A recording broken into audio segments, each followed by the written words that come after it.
Dude, I agree, man. So, what made you start Trusted Cartage? What was it, man? Chris, I'll tell you what, I've lived about 10 lives already. I graduated from Clemson University in 2012, and I helped Drew Wilkerson and Brad Jacobs start up the Charlotte office in Yeah. 2012. And I know you worked out of the Turbo office, even though we Yep. didn't work hand in hand together at the time.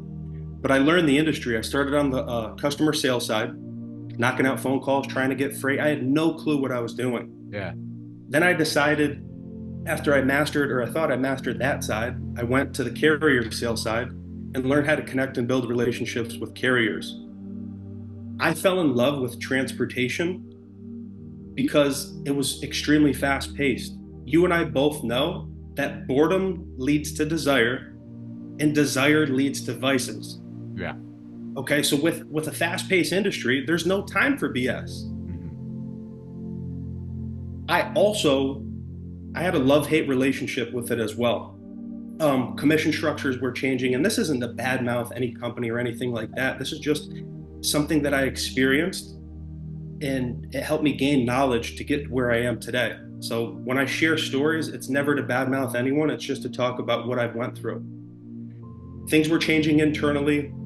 I was trying to build relationships with other sales reps to build them up and help them get loads because I had carriers in certain markets. I learned Bosnian so I could book St. Louis and Hazelwood, And Missouri seriously?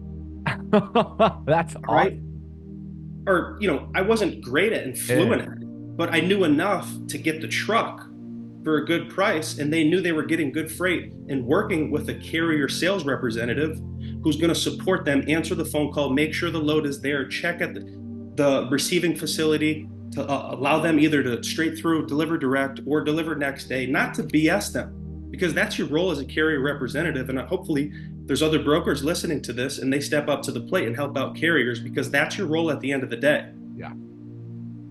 Yeah. Okay, so I learned the business there. I also got a little bit discouraged with the industry because when you give someone $3,000 to run, let's just say 700 miles, and you get no check phone calls, no one's answering the phone, you're not sure if the driver's there.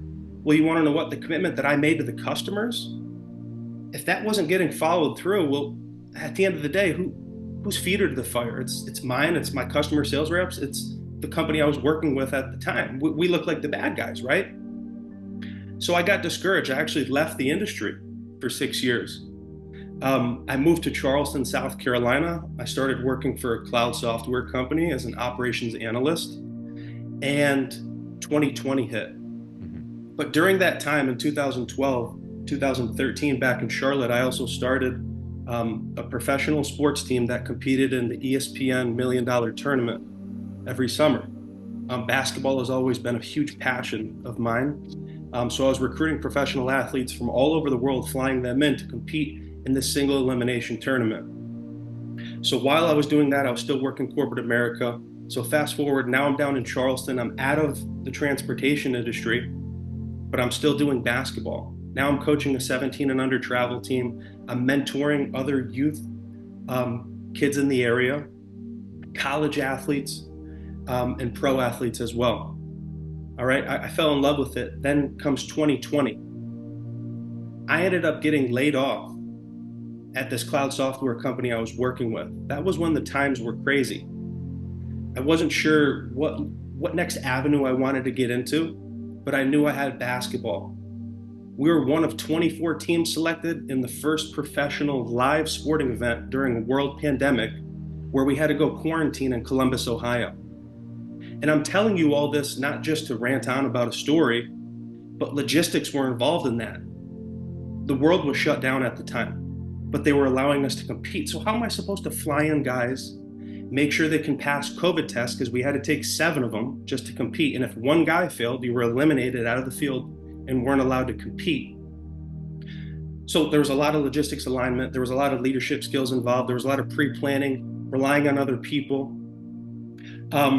We ended up losing in that tournament.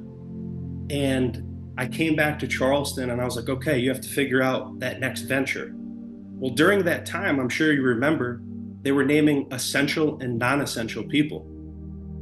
So I said, shit, I know trucking. And at the time, I had capital that I wanted to deploy.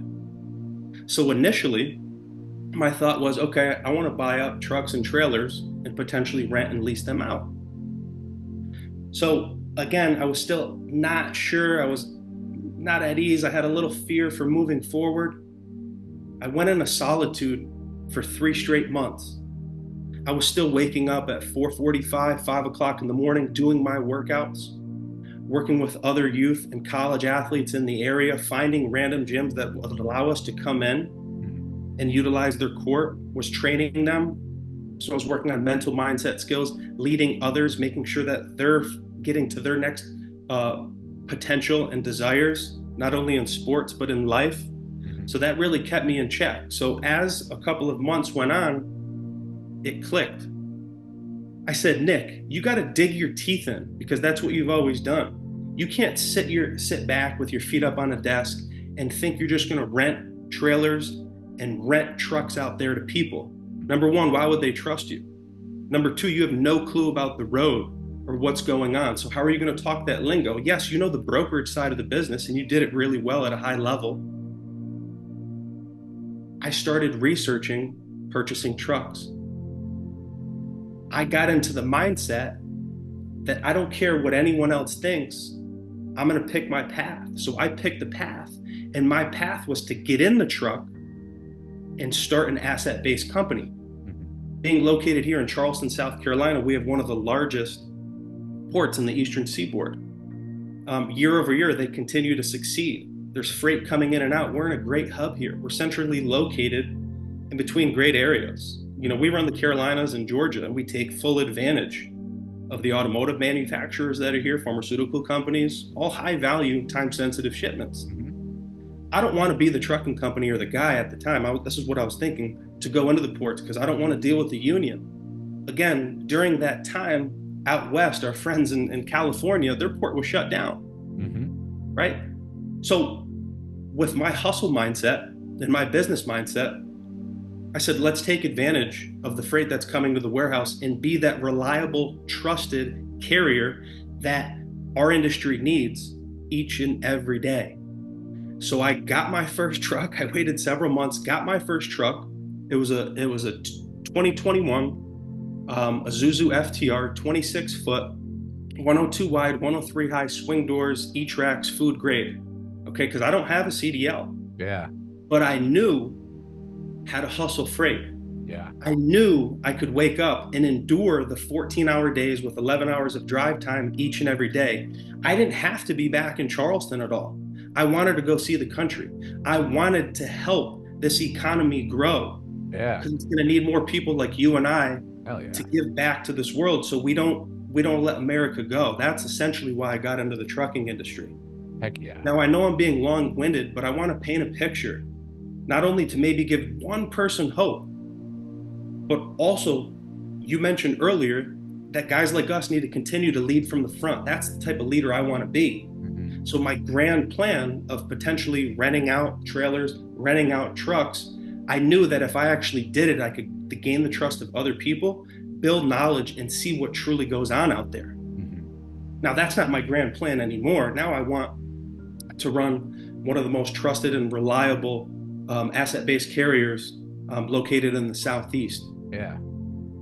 Dude, I love that story, right? Because it's like, I think that more people need to tell that side of things when the, you know, because it's like, it's so easy in today's day and age to like go online and make yourself sound something that you're not, right? And like, oh, I never had any problems and everything was fine and this and that and everything else. And, you know, having that build up and hey, this is what it was like. This is, but I think leading from the front is crucial, because like now no driver of yours or anybody else out there can say, well, Nick, you don't know what it's like. You didn't drive. Right.